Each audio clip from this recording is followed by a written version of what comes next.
एबे आंचलिक पाणीपाग विज्ञान केन्द्र पक्षर पाणीपाग को नहीं एक बड़ खबर सामने आसी। सूचना अनुजाई फेरीपारे हालुका थंडा राति तापमात्रा 2 ରୁ 3 डिग्री सेल्सियस कमी पारे आसंदा 3 दिन भितरे सामयिक भावे एही शीत अनुभूत होई पारे। एहा परवर्ती 3 दिन रे राति तापमात्रा पुणी सामान्य बढ़िबा संभावना अछि एभଳି पूर्वानुमान देखाइछि भुवनेश्वर पाणीपाग विज्ञान केन्द्र। तेबे आसंतु आजिरो पाणीपागर विस्तृत खबर उपरे नजर पकाइबा, किंतु ता पूर्वरु वीडियो को गोटे लाइक करंतु एवं वीडियोटी को आपण मानक सांगसाथी मानकु अधिकरु अधिक मात्रा रे शेयर करंतु।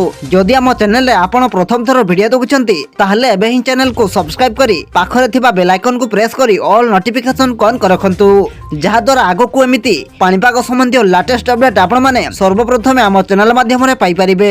भारतीय पाणीपाग विभाग आईएमडी पक्षरु आसंदा 2 सप्ताह पई पाणीपागर विस्तारित आकलन जारी रहिछि।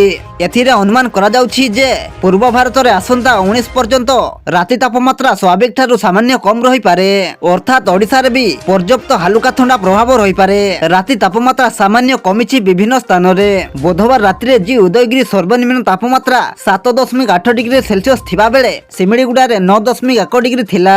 कटक, भुवनेश्वर, केन्दुझर, भवानीपाटना, तालचेर, बलांगीर, कोरापुट, फुलबाणी, मालकानगिरी, दारिंगबाड़ी, जाजपुर, नुआपड़ा, नवरंगपुर, खोर्धा, जगतसिंहपुर, केन्द्रापड़ा, राउरकेला रे पारद 15 डिग्री तड़े थिला।